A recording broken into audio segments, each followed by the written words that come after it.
After I got the seal out, I used some brake cleaner and a rag, and I cleaned all the debris or deposits out of the bore for the seal. And then the other thing I did was to take some very fine 1000 grit paper and very, very lightly dress the inside of the bore to get any hard deposits that might be stuck there to come loose, and then use brake cleaner to clean everything up again. And I got a certain amount of debris and stuff out of that bore because I want the new seal to go in nice and easy. This is the new seal that I got in the EME gaskets and seals kit, and it comes on a spool that preforms the lip of the seal, so you don't have to actually do that in advance of installation, but it's basically got this lip bent inward the way it needs to go, and then the seal will get put into the bore. And I'll use the same CycleWorks tool with the flywheel bolts, and I'll snug them in to pull the seal into the bore. And before I install the seal, I'm going to put some oil around the edge so it's nice and lubricated.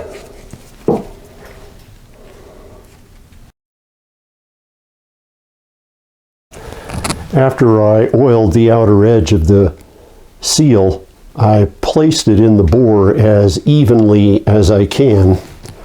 Then I used the CycleWorks puller plate with the flywheel bolts, and I'm going to use all 5 bolts so that I have the ability to create very uniform pressure on the seal to pull it into the bore.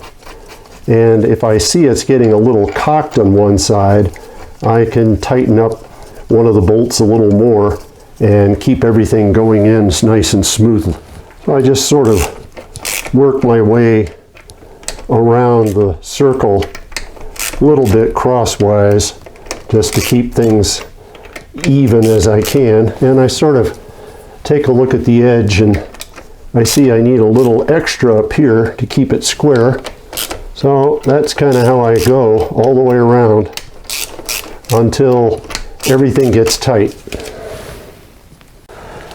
Now there's a lip inside the bore that the seal will butt up against, so I don't want to get very ruthless on these, but I just now have them all snug and they don't really want to go any further. So everything should be correct and the seal should be square to the bore.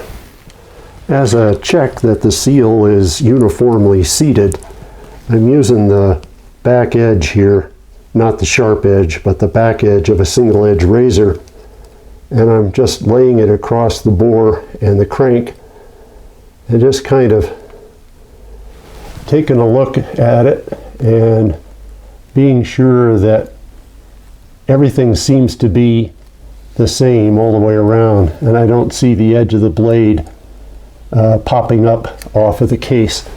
So that just is a sort of secondary insurance. The seal is square and all the way into the bore. I'm ready to reassemble the oil pump, and what I'm going to do is use some engine assembly lube when I put together the 2 rotors, so they're lubricated until there's enough oil flow to give them proper lubrication. I'm going to use some engine oil and lubricate the O-ring and then put it in the cover. And then the oil pump cover bolts, I'm going to put some blue Loctite on them so they don't come loose.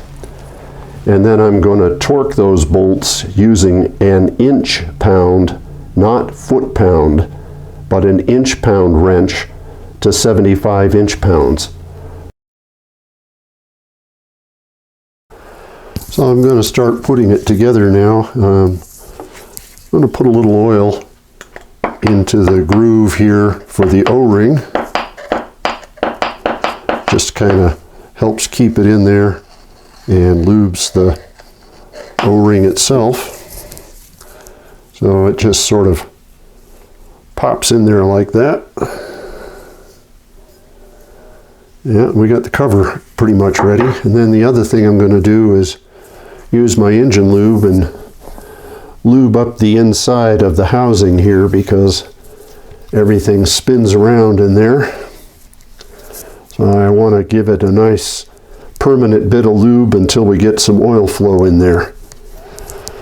And then we have the outer rotor, which is brand new.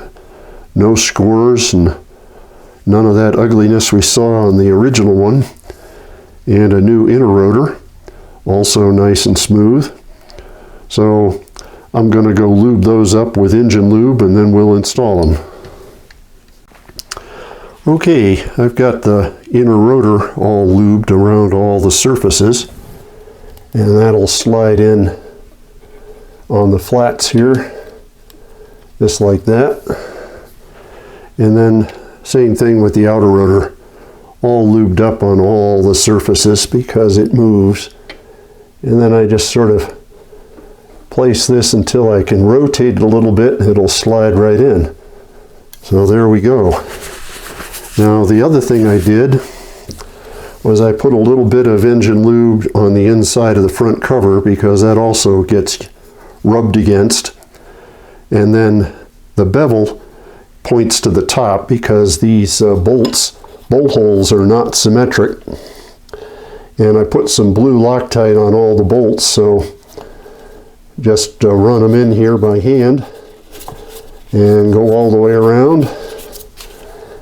And then we'll come back and torque everything up with my inch-pound torque wrench, and we'll have the oil pump installed with a new O-ring, and everything should be oil tight.